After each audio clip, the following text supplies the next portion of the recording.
প্রচন্ড মন খারাপের সময় আমি সবসময়ই রং তুলি নিয়ে বসে যাই।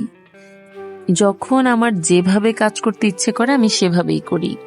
কখনো কখনো আমি কাগজে কলমে আঁকি, কখনো কখনো আমি দেয়ালে আঁকি, কখনো কখনো আমি ঘরের ছোট ছোট জিনিসগুলোকে ট্রান্সফর্ম করা শুরু করি।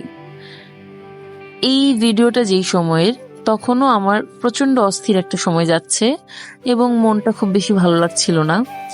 এই অস্থিরতায় আমি আসলে কার সাথে গিয়ে রাগ দেখাবো, কিংবা আসলে আমাদের যখন মন খারাপ হয়, আমাদের যখন রাগ হয়, আমরা কিন্তু আমাদের এই এক্সপ্রেশনগুলো সবসময় দেখানোর ফলে খুব ভালো কোনো রেজাল্ট পাই না।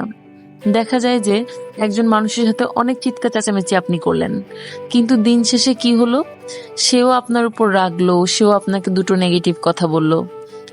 কিংবা একটা মানুষের সাথে আপনি অনেক মন খারাপ ঝাড়লেন, কান্নাকাটি করলেন, সেটা করেও তো আসলে কোনো লাভ হয় না।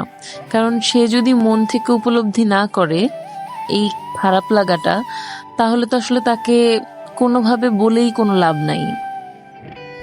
সো আমি যেটা করি, যখনই আমার অস্থির লাগে কিংবা আমার মন খারাপ হয়, কিংবা আমার মনে হয় যে আমার ঠিক খুব ভালো লাগছে না, ওই সময় আমি রং তুলি নিয়ে বসে যাই, কিংবা এমন একটা কিছু করি যেটা কিনা আমাকে শান্তি দেয়। যেমন আমার ঘরের সব ফার্নিচার আমি কালার করে ফেলেছি, পরে কখনো আমি সেসব দেখাবো, ভিডিও করে রেখেছি অবশ্যই।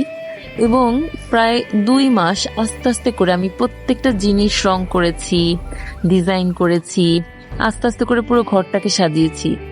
এবং এইটা আমাকে এত আরাম দিয়েছে মানসিকভাবে, আমি আসলে বলে বোঝাতে পারবো না। এবং সে সময় আমি কোন বইগুলো শুনেছিলাম সেটাও আমি একদিন গল্প করব। বাই।